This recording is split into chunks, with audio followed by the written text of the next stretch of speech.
अपराधियों को सजा न दे करके जो लोग अपराधी को सजा देने की मांग कर रहे हैं उनके ऊपर ही अपराध का एक आरोप लगा करके एफआईआर दर्ज कर दिया जाए तो आप क्या कहेंगे?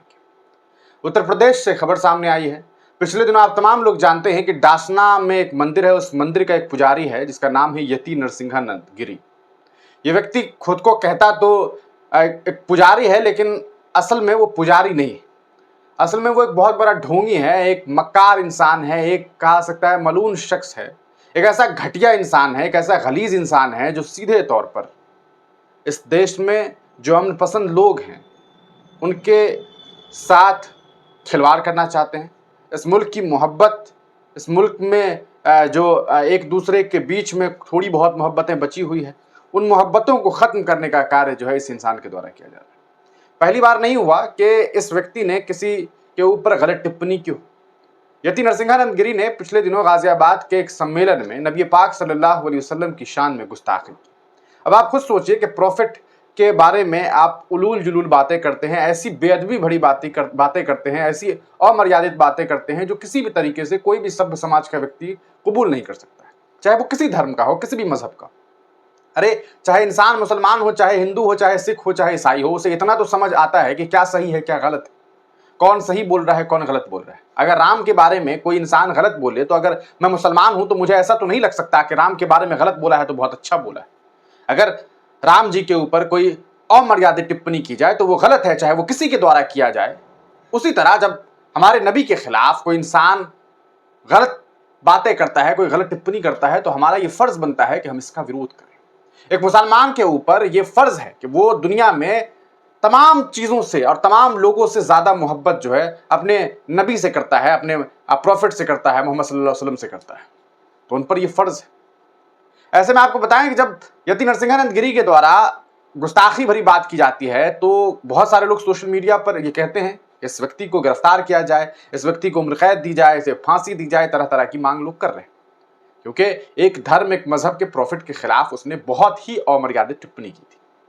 ऐसा ही काम फैक्ट चेकर आप तमाम लोग जानते होंगे जुबैर को। स्क्रीन पर जुबैर की तस्वीर है। जुबैर फैक्ट चेक करने का ज़्यादातर काम करते हैं दुनिया भर में, खास करके जो हिंदुस्तान में जो झूठ फैलाने का काम व्हाट्सएप यूनिवर्सिटी से किया जाता है, उस यूनिवर्सिटी के स्टूडेंट्स को, उस यूनिवर्सिटी के शिक्षकों को जो है ये ज्ञान देने का काम करते हैं और सही जानकारी देने की तमाम कोशिश करते हैं कि भैया आप जो बातें कर रहे हैं वो गलत है। कैसे गलत है, पूरी साक्ष्य के साथ ये बताने का काम करते हैं। मतलब ये है कि आप समझ लीजिए कि सोशल मीडिया के ये एक सफाई कर्मी हैं जो लोग गलाजत फैला रहे हैं, उसे साफ करने की पूरी कोशिश जो है वो इनके द्वारा और इनकी टीम के द्वारा की जाती है। इस बीच जब यति नरसिंहानंद गिरी ने नबी पाक सल्लल्लाहु अलैहि वसल्लम की शान में गुस्ताखी की तो जुबैर ने भी ट्वीट किया। उन्होंने बताया कि किस तरह से डासना के एक पुजारी के द्वारा इस तरह की बातें की गई। उन्होंने सीधे तौर पर कहा कि ये अशोभनीय है, पूरी तरीके से गलत है, और अपने तरफ से इन्होंने गाजियाबाद पुलिस प्रशासन से ये मांग की कि इस व्यक्ति को जल्द से जल्द गिरफ्तार किया जाए। वहां के आला अधिकारियों से इन्होंने मांग की।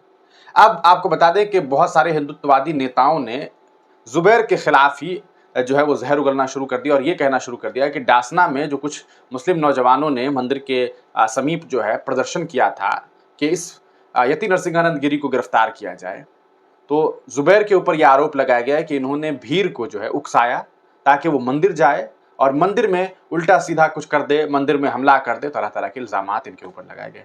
कुछ महिला नेता जो हैं वो पहुंची हुई थी और जुबैर के ऊपर एफआईआर दर्ज करने की मांग की गई और आखिरकार जो है मोहम्मद जुबैर के ऊपर जो है वो एफआईआर दर्ज कर लिया गया है। और बहुत ही शानदार तरीके से अपने हाथों में जो है आप देखेंगे अगर तो मैडम जो हैं वो एफआईआर का कॉपी लेकर के ये दिखा रही हैं कि ऐसा है कि जुबैर के ऊपर जो है वो एफआईआर हो गया। एक बहुत अच्छा सा स्टेटमेंट है जब हम लोगों के ऊपर जो है उत्तर प्रदेश पुलिस के द्वारा एफआईआर दर्ज कर दिया गया था पिछले दिनों 5 पत्रकारों के ऊपर, 3 पत्रकारों के ऊपर जब एफआईआर दर्ज किया गया तो मनोज झा जी हैं, बिहार के राज्यसभा के सांसद हैं, उन्होंने एक तीन शब्द कहे थे, शूट द मैसेंजर।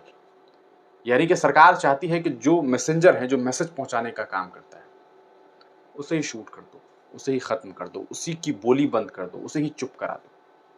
हमारे साथ भी ऐसी कोशिशें हुई थी, लेकिन हम बोल रहे हैं क्योंकि हमें लगता है कि हमारा बोलना ज़्यादा ज़रूरी है। हमारे बोलने से अगर किसी के लिए कोई काम हो जाए, किसी की कोई भलाई हो जाए तो हमारा बोलना ज़रूरी है। उसी तरह जुबैर बहुत अच्छे लेवल पर काम कर रहे हैं और आपको बताएं कि वो फैक्ट चेकिंग का जो काम कर रहे हैं वो बेहद ज़बरदस्त है और दुनिया में एक अपनी अलग पहचान बनाए और हिंदुस्तान में खास करके ट्विटर पर ज़ुबैर को लोग बहुत जानते हैं, लोग फॉलो करते हैं, मिलियंस में इनके फॉलोअर हैं। लेकिन मोहम्मद ज़ुबैर के ऊपर एफआईआर दर्ज कर लिया गया है। 4-5 धाराओं का इस्तेमाल करते हुए जो है इनकी गिरफ्तारी की भी जो है वो मांग जो है वो सोशल मीडिया पर की जा रही है। इस पूरे मामले में हम आपको एक जो महिला है उनका वीडियो आपको दिखाते हैं कि इन्होंने आखिरकार क्या कुछ बातें की। क्या जवाब दिया गया है महाराज जी को? मैंने ऐसा जवाब कभी सुना नहीं। कह रहे हमें नहीं पता, आप भी ढूंढ लो, हम भी ढूंढ लेंगे। अच्छा, अब क्या संतोषजनक जवाब है? ये तो बिल्कुल संतोषजनक नहीं है। मेरा आपके इस चैनल के माध्यम से कहना है कि 2 दिन में महाराज जी नहीं मिले तो हम 13 तारीख को महापंचायत करेंगे।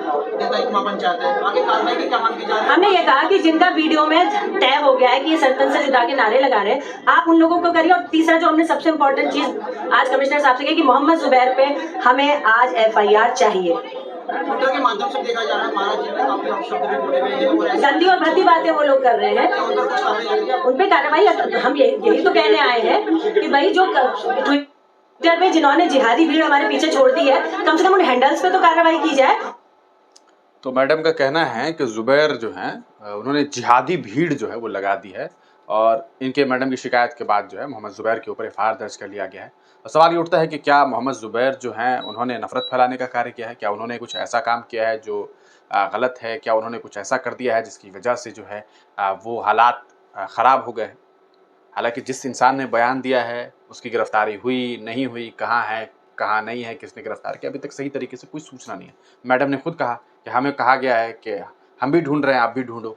ये यति नरसिंहानंद गिरी के लिए। और आपको दिखाएँ एक चीज़, ये गाज़ियाबाद में हिंदूवादी संगठनों के पदाधिकारी महंत यति नरसिंहानंद सरस्वती के समर्थन में पुलिस कमिश्नर को ज्ञापन सौंपने पहुंचे थे। ज्ञापन के बाद बाहर निकलकर हिंदूवादी संगठन के पदाधिकारियों ने बताया कि पुलिस कमिश्नर से मुलाकात के दौरान उन्हें संतोषजनक जवाब नहीं मिला है। देखिए, हिंदूवादी संगठनों के पदाधिकारी, भैया ये पदाधिकारी है, ये नफरती चिंटू, ये इंसान जो वहाँ के उत्तर प्रदेश के मुख्यमंत्री को ये कहता है कि अगर एक बाप की औलाद है तो फलाना ढिमकाना, बताइए। मुख्यमंत्री को ये बात कही जा रही है। एपीजे अब्दुल कलाम को ये लोग जो ये नरसिंहानंद है उसने एपीजे अब्दुल कलाम साहब के बारे में उल्टी सीधी बातें की, उलझुल बातें की।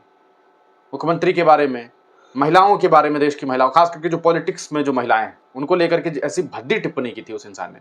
और अब हद तो तब हो गई कि जब उन्होंने उस व्यक्ति ने जो है प्रॉफिट मोहम्मद सल्लल्लाहु अलैहि वसल्लम की शान में गुस्ताखी की।